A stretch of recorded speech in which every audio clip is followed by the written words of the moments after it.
Gjëra deti, sa më përpara aty ka pas det. Kjo është provë që këtu ka pas det. Ndodhem në Albanopoli, në një nga vendet më të mrekullueshme të Shqipërisë.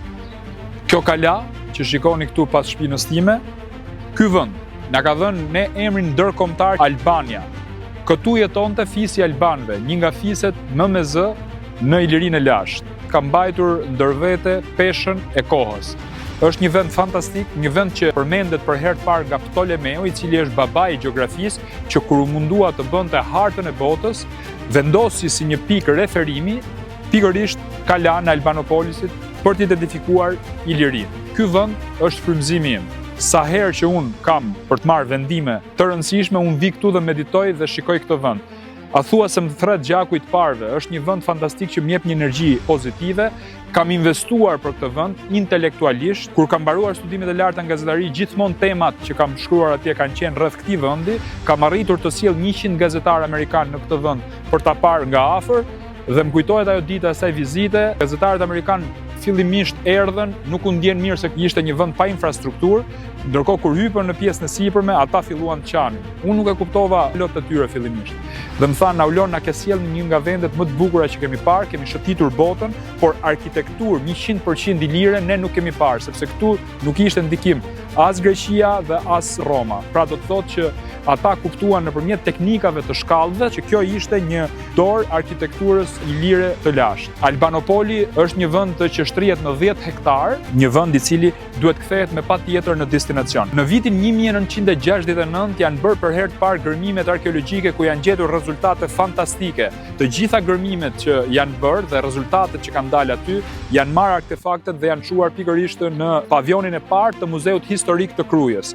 Prandaj un kam një thirrje sot që ato rezultate që janë gjetur, pse mos të jenë këtu? Pse mos bëhet këtu një muze për Albanopolisin ku do të kthehej në një pikë turistike për të gjithë njerëzit. Prandaj unë i bëj thirrje që kalaja e Zgërdheshit është kjo këtu. Është vetëm 3 kilometra nga qyteti i Fushkrujës. Rruga është e mirë, të gjithë turistët duhet nxiten që të vinë. Po vinë shumë të huaj, po vinë për gërmime arkeologjike. Fëmijët që takova pak më përpara na treguan që ky ka qenë një vend që deri në këtë pikë ishte deti. Pra imagjinoni se sa larg jemi nga Durrësi, ndërkohë korat kanë bërë vetën dhe këtu mund të ankoroheshin dhe anijat. Gjëra deti, sa më përpara aty ka pas det. Kjo është provë që këtu ka pas det? Çfarë tregon kjo? Midhje të fosilizuara. Me anë të këtyre midhjeve ju vërtetoni teorinë që deri këtu ka qenë deti. Po. Ju pëlqen ky vendi këtu? Po, i bukur është. Keni qenë herë tjetër këtu? Jo, herë parë. Do vini prapë?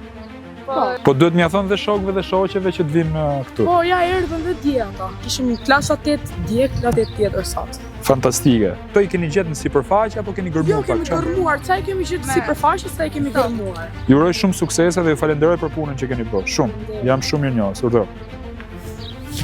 Mjafton një gërmim i vogël me mjetet e duhura dhe këtu dalin fakte të tjera. Ne duhet ta kthejmë Albanopolisin në një vend turistik. Duhet bëjmë pa diskutim atë që kanë bërë brezat tanë më përpara, një ekskursion të detyrueshëm të gjithë shkollave fillore që të vinë këtu në Albanopolis, sepse ne duhet dim ku i kemi rrënjët. Këtu i kemi rrënjët në qytetin e Albanëve. Fushkruja mund quhej Albanopolis. Keni parasysh se si italianët e kanë trajtuar Koloseun, keni parasysh se si grekët e kanë trajtuar Akropolin, ashtu duhet trajtojmë dhe ne dhe Albanopolin. Në vitin 2019 janë bërë disa gërmime tjera nga shkolla Goethe e Frankfurtit dhe rezultatet kanë qenë po ashtu fantastike. Është shumë e rëndësishme për ne sot që këtij vendi t'i kthejmë atë fytyrën e vërtetë që duhet. Unë gjykoj që ne duhet i kthejmë syt nga historia. Ne nuk kemi pse shpikim historinë, ne historinë ja ku e kemi. Ne i kemi herojt tanë, siç është Gjergj Kastrioti Skënderbeu, në një rrugë fantastike që të lidh këtu pas kësaj kalaje me Krujën, që është një rrugë me kaldrëm, që duhet marrë dhe ajo vëmendjen e saj, por edhe vendbanimin i lirë, ja ku e kemi të virgjër, të paprekur, siç është kalaja e Zgërdheshit, që njihet ndryshe Albanopoli.